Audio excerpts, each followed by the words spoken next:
दिल्ली में महिला समृद्धि योजना को लेकर विधानसभा में नेता प्रतिपक्ष आतिशी ने पीएम मोदी पर निशाना साधा है। उन्होंने कहा कि इस मसले पर पीएम नरेंद्र मोदी की गारंटी केवल जुमला निकला है। आतिशी ने कहा कि पीएम मोदी ने दिल्ली की महिला को 8 मार्च 2025 की डेडलाइन दी थी, लेकिन बीजेपी सरकार ने महिला को हर महीने 2,500 रुपए देने की गारंटी को ठंडे बस्ते में डाल दिया है। वहीं इस मामले पर कांग्रेस नेता संदीप दीक्षित ने भी सरकार की कार्यशैली पर सवाल उठाए हैं। उन्होंने कहा कि कमेटी की रिपोर्ट के पहले बजट कैसे आवंटित हो गया।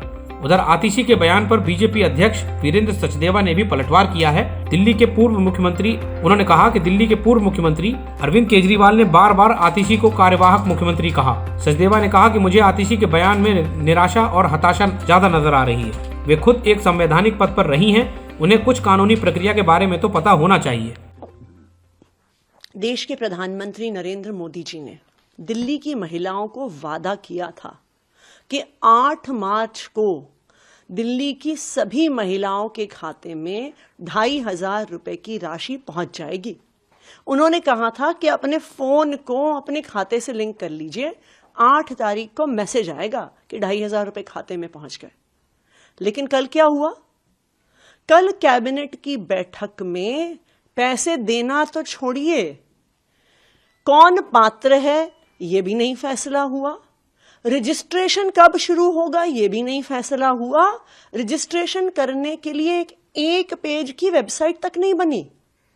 कल क्या हुआ? कल एक 4 मंत्रियों की समिति बनी। सब जानते हैं कि इस देश में जब किसी चीज को ठंडे बस्ते में डालना होता है तो एक सरकारी कमेटी का गठन हो जाता है। यही भारतीय जनता पार्टी ने किया है। ये बिल्कुल साफ है कि मोदी जी की गारंटी जुमला निकली। ये बिल्कुल साफ है कि मोदी जी ने जो वादा किया था वो झूठा निकल गया। ये बिल्कुल साफ है कि मोदी जी ने दिल्ली की महिलाओं को धोखा दे दिया।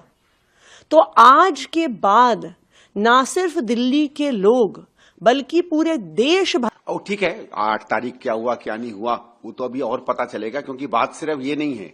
बात यह है कि जैसे हम लोगों का जो अंदाजा लगाया हुआ है कि अगर पूरे दिल्ली में 18 से ऊपर की महिलाओं को अगर दिया जाएगा तो 20-22 हजार करोड़ के करीब खर्चा आता है। अब इन्होंने सिर्फ उसमें समझ लीजिए 5,000 करोड़ के करीब रखा है। इसका मतलब है 1/4 महिलाओं को ही ये लोग जो है ये सम्मान राशि देने वाले हैं। ये कौन 1/4 है, क्या कैलकुलेशन आया है, कहां से आया है, ये बात अभी स्पष्ट नहीं हुई है। और आप कमिटी बनी, कमिटी ने मापदंड तय नहीं किए तो फिर बजटिंग कैसे हो गई? अब देखते हैं। देखो, हमको तो पहले से ही मालूम था कि भले कांग्रेस ने इस बात का वायदा किया हो, भले किसी ने, ये बहुत मुश्किल स्कीम है इंप्लीमेंट करनी अगर पूरी वायदे के साथ की जाए, क्योंकि वायदा था हर महिला को देना। वायदे में कोई ये नहीं लगाया गया था कि इनको मिलेगी उनको मिलेगी। तो अब देखते हैं, एक बार ये कमेटी अपनी रिपोर्ट देती है तो क्या देती है और कितनों को देती है, उसके बाद कुछ अपनी प्रतिक्रिया देंगे। दिल्ली के पूर्व मुख्यमंत्री अरविंद केजरीवाल बार बार आतिशी मारलेना को कामचलाऊ मुख्यमंत्री कहते थे, और आतिशी मारलेना के इस बयान में मुझे हताशा और निराशा ज्यादा दिखती है।